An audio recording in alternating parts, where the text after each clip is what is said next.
Hola, bueno, cumplo con completar esta clase que ya estuvimos introduciendo, pero que la grabación por problemas técnicos falló.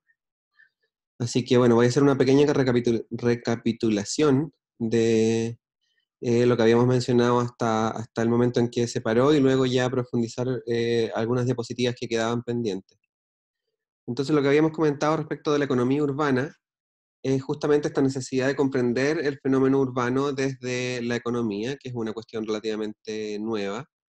em, Siglo XIX es donde primero nacen las teorías que relacionaban ciudad y economía, ¿cierto? De manera central. Siempre se había mencionado en la teoría económica el aspecto del precio del suelo, el aspecto económico respecto del desarrollo de la ciudad, es central de la teoría clásica, neoclásica y marxista, pero no, no estaba el desarrollo de la disciplina en específico hasta la revolución capitalista del siglo XIX. Básicamente porque hay dos grandes sectores productivos que son dominantes o que compiten entre ellos por el acceso al suelo. La dispersión agrícola, ¿cierto? Que desarrolla productos homogéneos y especializados y que están destinados a un mercado relativamente menor en términos de cantidad de dinero que mueve. Y por otro lado está la industria, que es cada vez más fuerte. La diversificación de los productos es potente. Ya el salto de lo artesanal a lo industrial generó cambios radicales en lo que implicaba la economía de escala, ¿cierto? Distintas empresas, distintas conglomerados de actividades productivas que se relacionaban entre ellas, mucho más complejo que la agricultura como mercado, ¿cierto? Asociado también a economías de aglomeración, es decir, la necesidad de estar cerca, eh, tanto de las industrias como de las industrias con el mercado y del mercado con las personas. Pasó a ser muy importante la conectividad y la accesibilidad en el costo de los productos, cuestión que hasta el desarrollo o la predominancia agrícola no existía, ¿cierto? Había una cuestión casi directa entre agricultor y consumidor, y ahora la industria estaba localizada en un lugar, el mercado en otro, y las personas que consumen los productos industriales en otro. Entonces ahí la economía urbana se volvió cada vez más importante. Entonces estamos hablando de finales del siglo XVIII, principios del siglo XIX. El capitalismo industrial nace como tal, como sistema económico, pero también como una ideología, ¿cierto? Ahí está todo lo que produjo Hayek o Adam Smith respecto del liberalismo y la liberalización de los mercados. Em, Cuestión que a finales del siglo XIX ya se transformó en monopólico, ya casi nadie se le ocurría producir cuestiones que podían ser, que se podían producir a través de máquinas de forma artesanal. La artesanía se redujo al mínimo y la industria se transformó en la principal forma de producción, sobre todo en algunas cuestiones muy importantes como la metalurgia o los textiles, y al mismo tiempo generó esta cuestión una relación de dependencia entre las materias primas que normalmente estaban fuera del país industrial.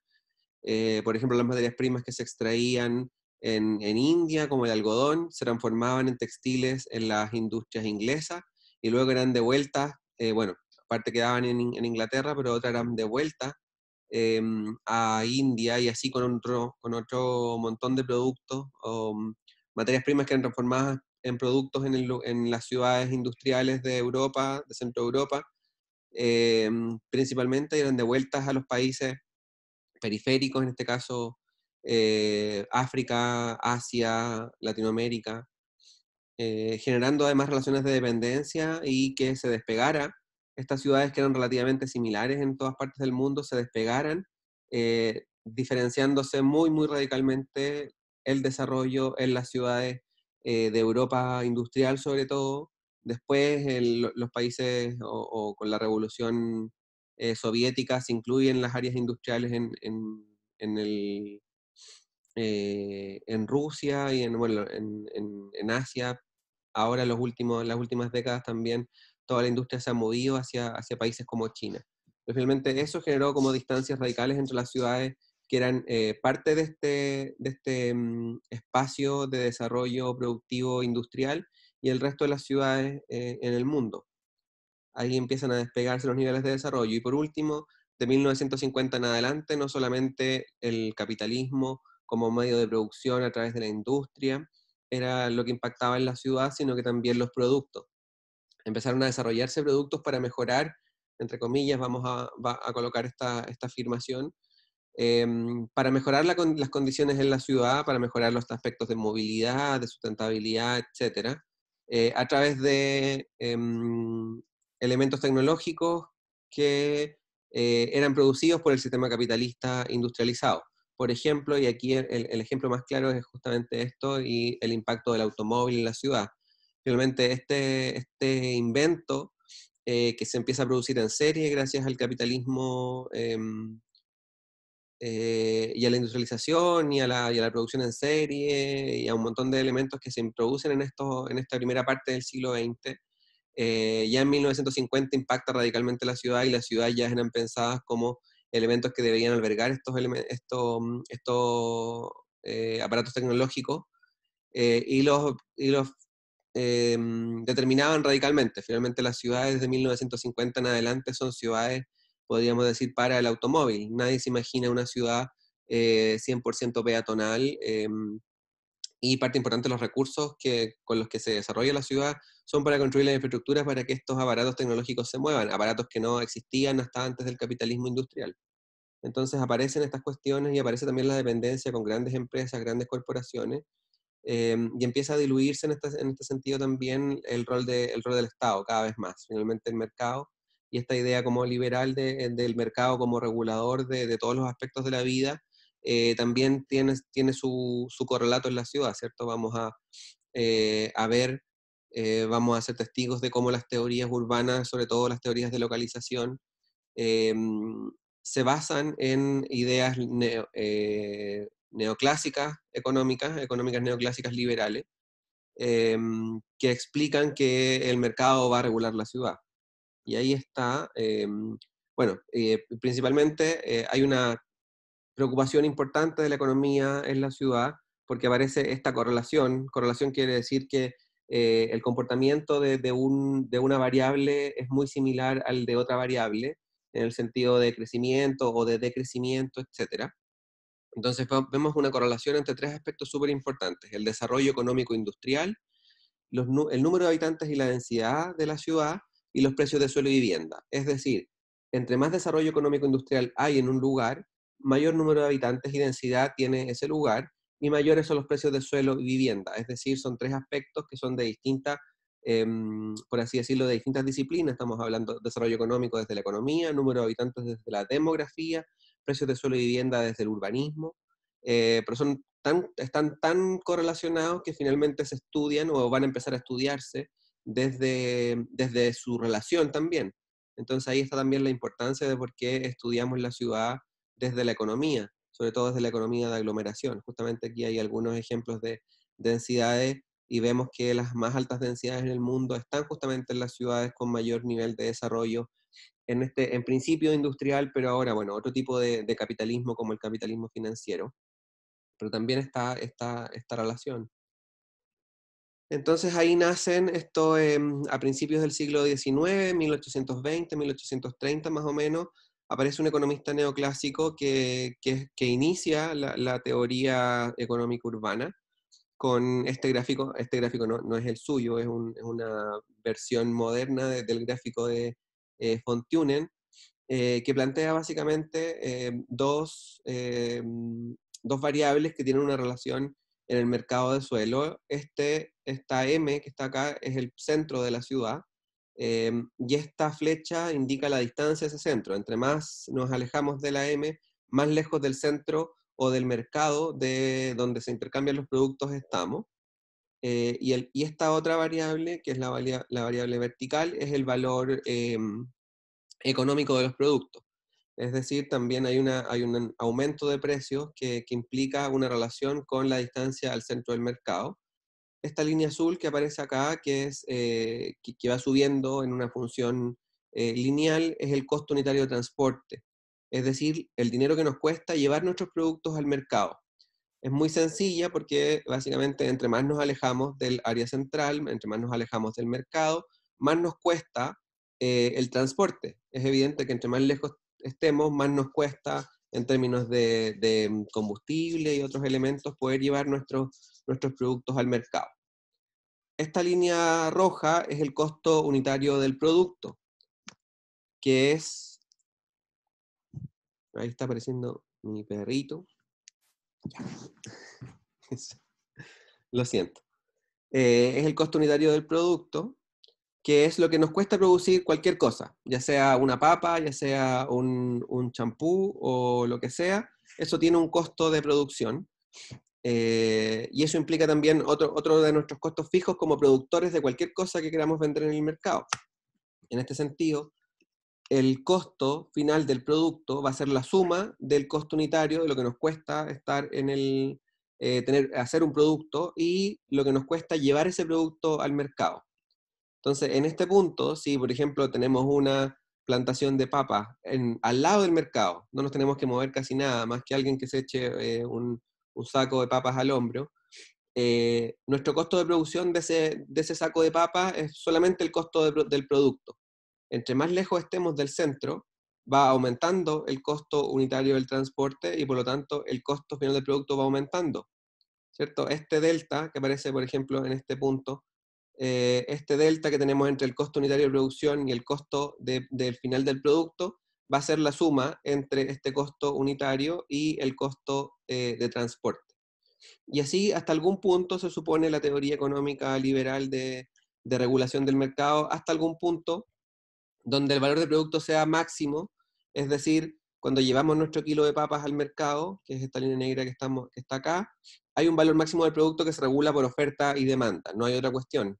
Si llevamos nuestro kilo de papas al mercado y se está vendiendo a 150 pesos o a 100 pesos, nosotros podemos colocar un poquito más, un poquito menos para jugar ahí con la oferta, pero en verdad no podemos alejarnos tanto de ese precio que está fijado por el mercado, ¿cierto? El valor del producto. Entonces, si a nosotros nos cuesta cada vez más llevar este producto al mercado, hay un punto en que ya no va a ser rentable estar tan lejos del área de comercio o del centro de la ciudad, que no va a ser rentable desarrollar nuestro producto. En este punto, la suma entre el costo unitario de transporte y el costo unitario de producción, la suma de los dos, es mayor que el valor del producto del mercado, y eso nos deja fuera de mercado. Básicamente no es rentable producir papas, producir casas, producir champú o el producto que nosotros queramos, fuera de cierto límite.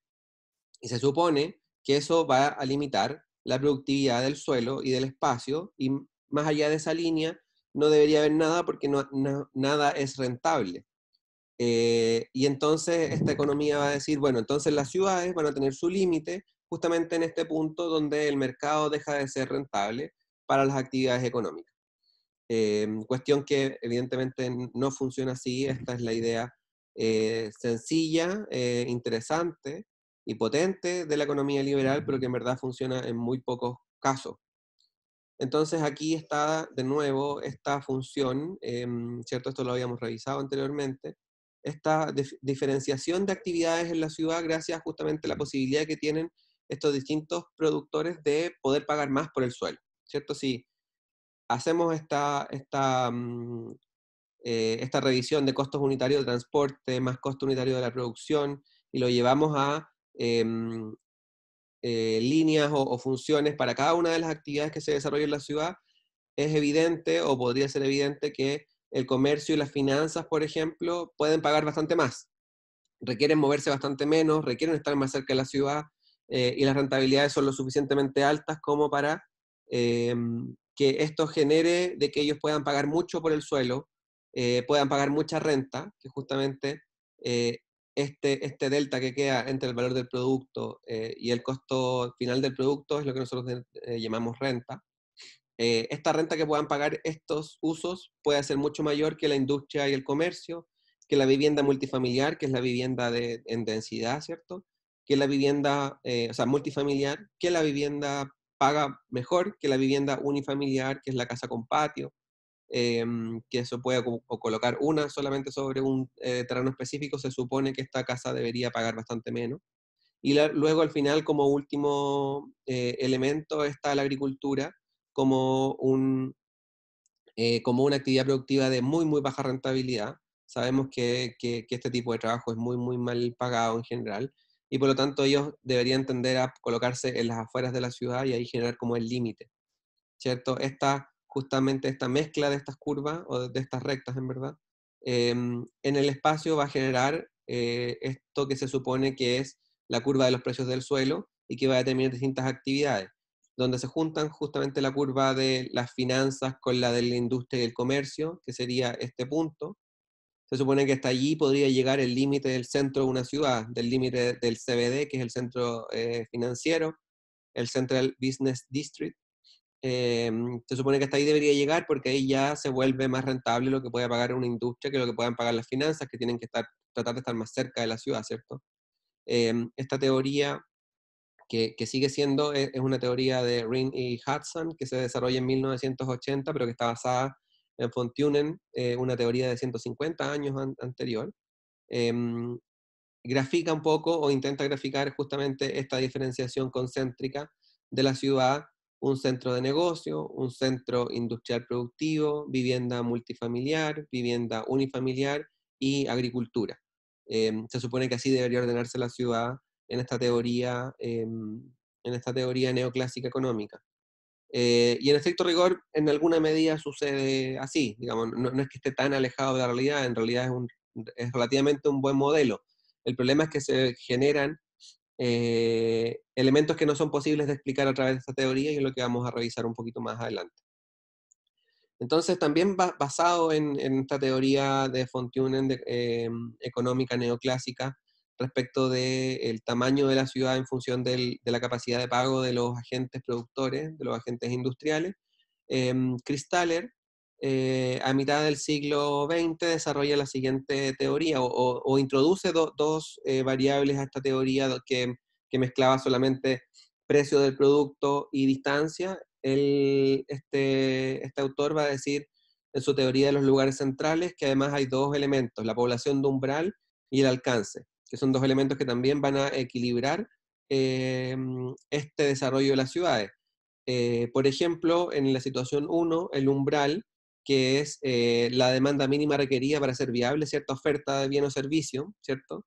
La cantidad de personas que se requieren que vivan en un lugar para que los precios sean lo suficientemente buenos para que sea rentable producirlos a cierto nivel, va a generar cierto alcance, o una distancia máxima que los consumidores están dispuestos a recorrer para adquirir un bien o producto.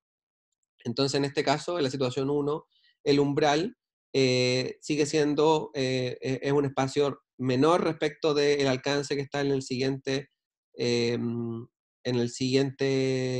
anillo. Es decir, si el umbral es menor que el alcance, esta ciudad puede seguir creciendo, sigue siendo rentable seguir ocupándola. Mientras que en una situación 2, el centro o el alcance es menor que el umbral. Quiere decir que la distancia máxima de los consumidores es menor que la cantidad de población que tienen, y se supone que ahí hay un problema de rentabilidad, porque las actividades no son rentables con este modelo. No hay posibilidad de seguir ocupando, porque el umbral de la rentabilidad está bastante más allá que el alcance, es decir, la cantidad de población que hay en un lugar específico no permite cubrir ciertos servicios o la rentabilidad de ciertos servicios. Entonces va a decir Christaller que en verdad esta cuestión se va a regular cuando estemos pensando en el equilibrio entre población de umbral y alcance.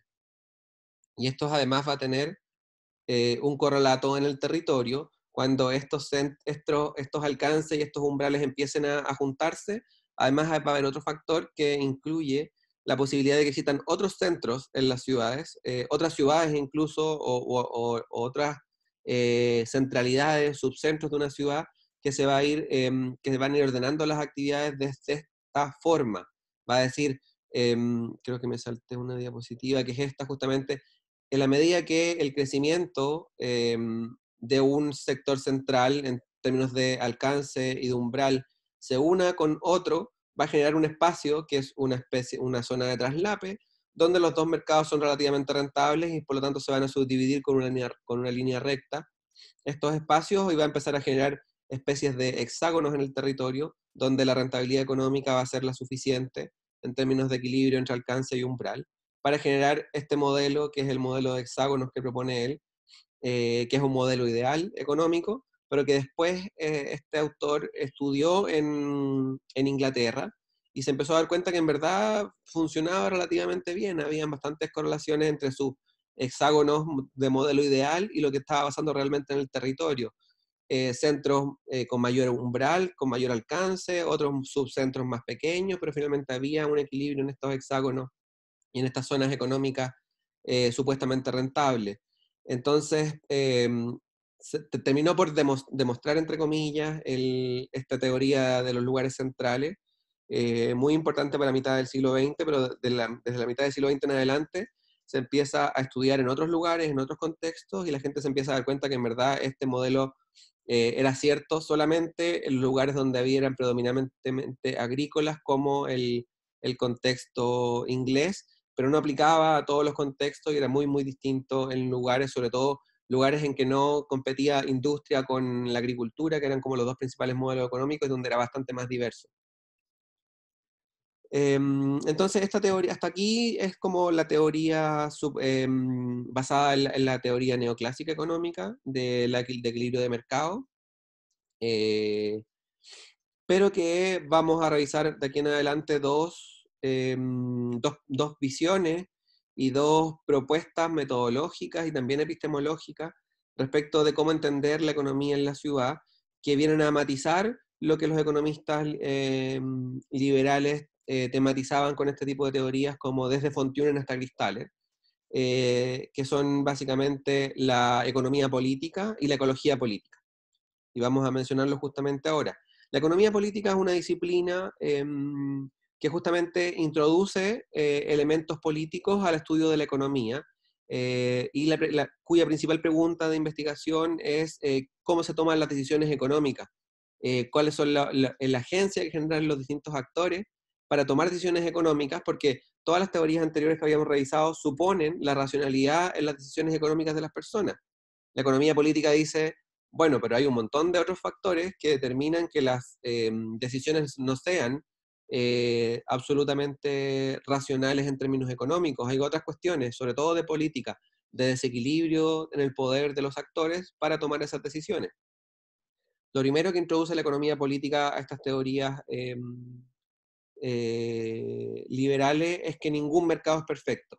Ningún mercado es 100% competitivo, ningún mercado es 100% transparente, y ningún mercado tiene total concurrencia entre oferta y demanda, ¿cierto? Esa cuestión se va equilibrando permanentemente y está el Estado que genera diferenciaciones, están los actores, está la posibilidad de tener amigos o no amigos en el mercado, etcétera, etcétera, un montón de elementos que son de carácter político, que vienen a echar por tierra todas las teorías simplistas. Los economistas políticos van a decir como, estas teorías de los liberales son simplistas, no incluyen todos los factores que están en la toma de decisiones económicas.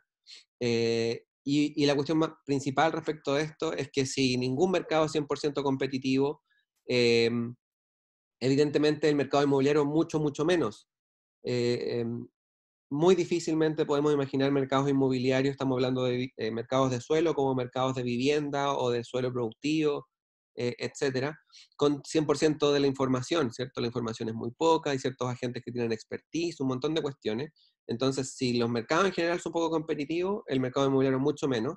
¿Y por qué? Porque tiene un factor que es súper importante, que es justamente que este mercado tiene un pecado original de imperfección, que es que no tiene bienes de reemplazo. Bien de reemplazo quiere decir que puede haber competencia entre actores por productos similares. Si yo voy al supermercado y veo un champú eh, y resulta que el champú de al lado está más barato, yo puedo elegir entre esos dos champús y quizá uno tiene un poquito más, mejores cosas, qué sé yo, pero hay un bien de reemplazo que yo puedo ejecutar. Yo puedo comprar uno u otro champú que son similares, pero son marcas distintas, tienen rentabilidad distinta, por lo tanto compiten. El problema del mercado inmobiliario es que justamente no hay bienes de reemplazo. Yo no puedo cambiar un terreno que está ubicado en este lugar, con estas características, con esta orientación específica, con esta cantidad de sol específica, con esta cercanía a un parque específica, por otro. No existe la duplicidad en el espacio. No puedo vender un terreno a una persona para que haga actividades de un tipo y vender el mismo terreno a otro para que haga otro tipo de actividades. ni tampoco decirle, bueno, si no me compro este, me compro otro que está a 5 cuadras más allá, porque es el que está a 5 cuadras más allá, es absolutamente distinto, en millones de condiciones. Entonces no hay bienes de reemplazo en el mercado inmobiliario, por lo tanto no puede ser un mercado. Como lo piensan los economistas liberales, ¿cierto? Como una cuestión que puede ser puesta en el mercado. Eso es una cuestión súper importante del mercado inmobiliario que tienen que considerar cuando hagan todo este tipo de análisis. No hay bienes de reemplazo. Entonces empiezan a aparecer ciertas distorsiones, que son justamente estas dos gráficas que aparecen acá. La primera es que se supone, o las teorías clásicas suponen, que los precios de suelo, este es distancia al centro y esta es el precio del suelo, van desde el centro hacia la periferia bajando, pero al mismo tiempo de un año para otro, o en el tiempo también empiezan a aumentar. ¿Cierto? 1873, 1892 sube, más o menos la curva es relativamente similar, pero más arriba, pero luego en 1928, y aquí empiezan como de nuevo los economistas políticos a evidenciar este tipo de cosas, dicen como, oiga, pero acá, mire, Fontunen ya no me sirve, mire cómo se comporta esta curva de precio de suelo, resulta que acá hay un hoyo de precio, luego hay una nueva cima, y luego hay una bajada, cómo se comportaría hacia la periferia una línea de precios de suelo. ¿Qué está pasando aquí? ¿Qué pasó? Fontunen, Cristales no lo explican. ¿Qué está pasando allí? Son problemas de tipo de baja de precios que no se explicaban y que los economistas políticos asociados al estudio de la ciudad van a empezar a estudiar como fenómenos cada vez más específicos. En este caso, hay distintas fórmulas de explicar esta bajada y desde luego subida de precios. La que diría un neoclásico sería justamente, no, es que aquí se generó un subcentro, ¿cierto? Acá se colocó, justo en este lugar, se colocó un mall. Entonces subió los precios del suelo. Y bueno, de nuevo los economistas políticos fueron y revisaron y dijeron como no, aquí no hay ningún mall, es mentira, esto que la teoría neoclásica diría como, no, esto soluciona porque acá se generó un nuevo centro, entonces por eso hay esta curva y acá el centro es más caro, eh, sino que se explicaba justamente por esta bajada de precio, que básicamente de un año para otro no había casi subida, y es porque aquí se generó un problema de tipo deterioro urbano, de desinversión del Estado, de desinversión privada, y de un montón de elementos económicos que se supone no pasaban porque la ciudad iba aumentando paulatinamente de precio sin ningún problema. Por ejemplo, sucedía de que había aglomeraciones en ciertas ciudades de cierta etnia específica, un gueto negro, o un gueto, o en el caso latinoamericano, un conventillo, por ejemplo, y eso bajaba los precios del suelo. Entonces aparecían cuestiones políticas, empezaban a aparecer cuestiones socioeconómicas relacionadas con la explicación de estos fenómenos en la ciudad, que echaba por tierra la teoría simplista de la curva de los precios del suelo. Y lo segundo que empezaba a pasar era que el precio de las viviendas, esto también es tiempo de construcción, o sea, aquí es tiempo cero, una vivienda nueva, y este es el tiempo en que iba pasando, es el paso del tiempo, y esto también es el precio de esa vivienda. Y resulta que había una renta o una posibilidad de generar renta o de cobrar por ese espacio que iba bajando. Una vivienda nueva tiene un precio, por una vivienda que tiene 5 años el precio va bajando, y una vivienda que tiene 10 años va bajando por el deterioro, porque el barrio se va poniendo malo, por un montón de condiciones que no tienen que ver con el terreno, otras que sí, o sea, con el suelo, sino que tienen que ver con la vivienda, con el barrio, pero otros actores podían generar una renta que nosotros la llamamos renta potencial, que no bajaba en el tiempo, que subía, subía, subía, mientras que las personas que vivían en esa casa, que la querían arrendar o vender, tenían que verse sujetos a esta baja de precio por el deterioro del barrio o de la vivienda. Pero otros actores, como las empresas inmobiliarias, ellos podían seguir cobrando cada vez más y más por ese precio de suelo. Entonces se generaba una diferencia entre una renta capitalizada por las personas, por los vecinos, y una renta potencial y capitalizada posiblemente, ¿cierto? Es potencial porque es capitalizada posiblemente por otros agentes. Es decir, el mercado no se comporta igual para todas las personas, sino que hay diferencias si eres un vecino o si eres una inmobiliaria. Y eso es claro en el centro de Santiago. vamos a ver cuánto cuesta una casa deteriorada, donde las inmobiliarias pagan muy bajo precio por ese suelo y por esa vivienda que está en el área central, pero cuando después desarrollan y generan muchos departamentos pequeñitos, los venden a un precio por metro cuadrado, pero 25, 30, 50 veces mayor que lo que compraron esa casa deteriorada. Entonces, si eres un actor u otro en el mercado, funciona distinto. También viene a refutar las teorías clásicas que decían, no, esta cuestión es relativamente normal, no importa los actores, no importa la política, solamente se explica desde la economía. Realmente la economía política viene a poner estos elementos en el debate para decir, bueno, el mercado solo tiene bastantes más factores que distancia al centro y precio de los bienes en el mercado. Y por lo tanto empiezan a aparecer este tipo de cuestiones, como en ciertos barrios hay lugares, y esto ya lo habíamos relacionado con otros temas como la gentrificación, como aparece que la destrucción creativa o el deterioro urbano sí, es un muy buen negocio para algunos actores, muy mal negocio para el que es dueño de esta vivienda que se deteriora, que se llena de ocupas, que lo ocupan como basurero en el barrio, un muy buen negocio para una inmobiliaria que viene, compra, renueva, arrienda un Starbucks y arriba vende departamentos caros. ¿Sí? O este tipo de imágenes que son típicas de las áreas centrales, sobre todo de Latinoamérica, pero no es propio de Latinoamérica, también en Asia es bastante similar, en África también es bastante similar, sobre todo en las ciudades como en vías de desarrollo, que son las islas de renovación en mares de deterioro. Justamente esta posibilidad que tiene este vecino que está en un barrio que va cayendo en calidad y se va deteriorando cada vez más, sobre todo por desinversión del Estado y no apoyo del Estado, cuya tarea debería ser justamente tener estos barrios o por lo menos apoyar a la renovación y el mantenimiento de la calidad de vida en estos barrios. El vecino que está aquí ve cada vez más disminuida su posibilidad de intercambiar su vivienda en el mercado, mientras que estos departamentos, por pequeñitos que sean, son muy, muy, muy caros. Eh, entonces el mercado te trata distinto dependiendo de quién seas, si eres una inmobiliaria o eres un vecino. Bueno, este es el segundo aspecto a considerar respecto de esta cuestión del mercado perfecto que no funciona, que es la ecología política. O sea, además de incluir economía, estamos incluyendo el tema ambiental como un factor importante relacionado con el desarrollo inmobiliario. ¿Por qué es importante? Porque el crecimiento urbano consume áreas naturales productivas y de alta biodiversidad, que son cada vez más valoradas y más importantes en los ecosistemas urbanos o en los ecosistemas en general. Y el mercado de suelo es un conjunto de externalidades, principalmente ambientales. O sea, desarrollar ciudad genera impactos ambientales a otras personas. El que desarrolla y el que vende en general no es el que asume el costo ambiental de ese desarrollo urbano, ¿cierto? Son otras personas los que lo asumen. Y no solamente los compradores de este tipo de viviendas, sino que también las personas que vivían en ese barrio, y no solamente las personas, también el ecosistema, ¿cierto? La flora, la fauna, el agua, el aire, asume las externalidades negativas, mientras que las externalidades positivas, que son básicamente la posibilidad de cobrar por ese suelo, se la llevan otros que no están en el espacio, que no están en ese territorio. Y también el medio ambiente es una cuestión súper importante, pero no puede ejercer agencia en el mercado, no es un agente de mercado, por lo tanto no puede autoprotegerse.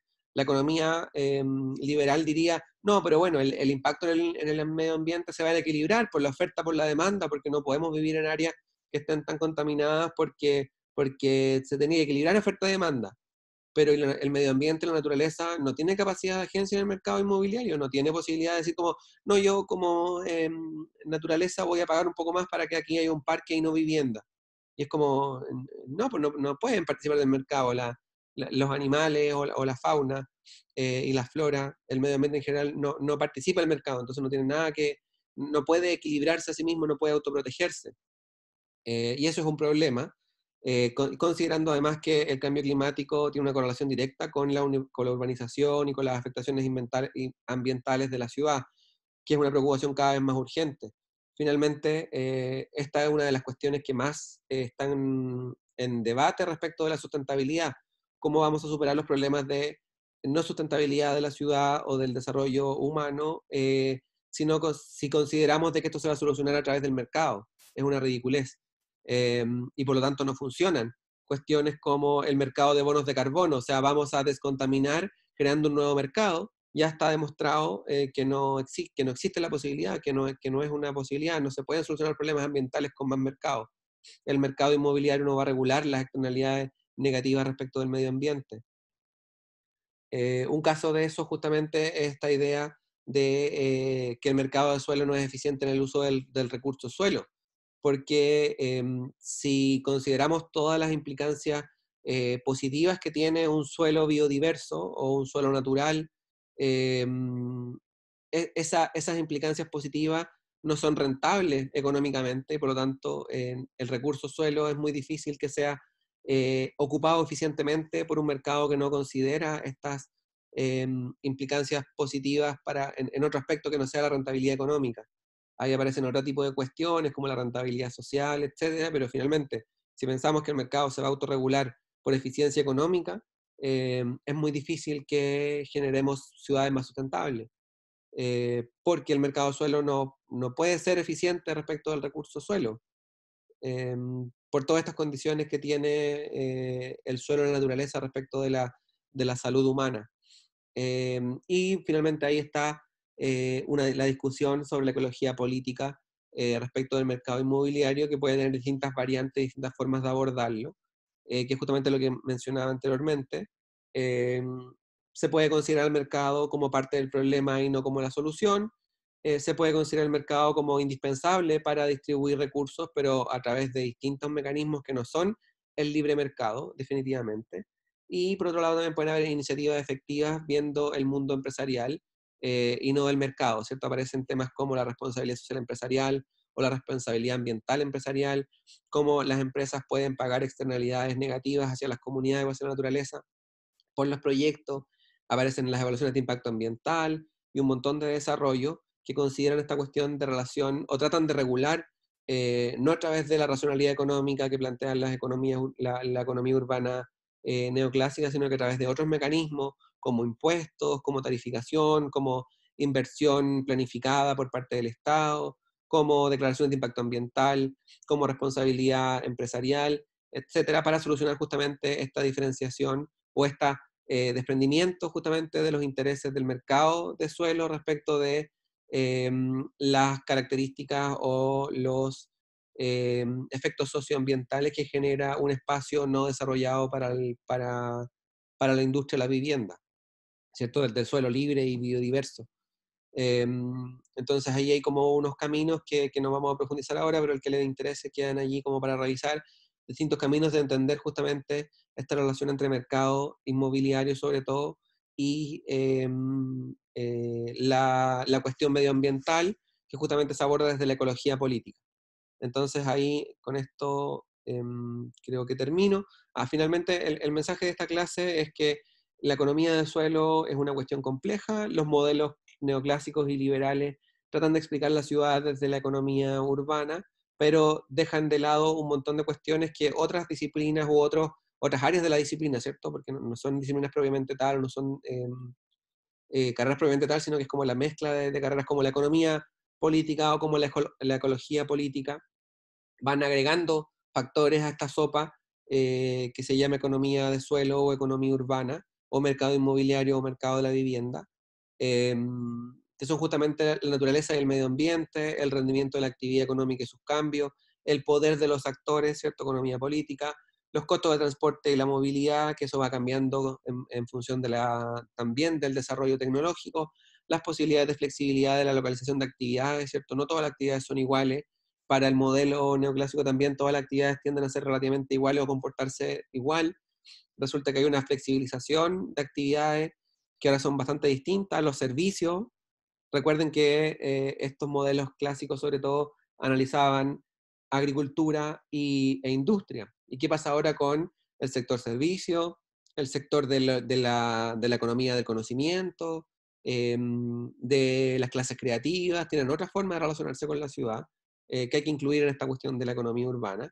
Entre muchos otros factores pueden hacer que la estructura económica espacial cambie y está cambiando permanentemente, no solamente por efectos del equilibrio de oferta-demanda, sino que también por temas de poder, temas medioambientales, etc. Esa es la clase de hoy, espero se haya entendido. Lamento los problemas técnicos que tuvimos, pero bueno, cumplo con entregar el contenido y nos vemos de aquí a 2 semanas más. Cuídense.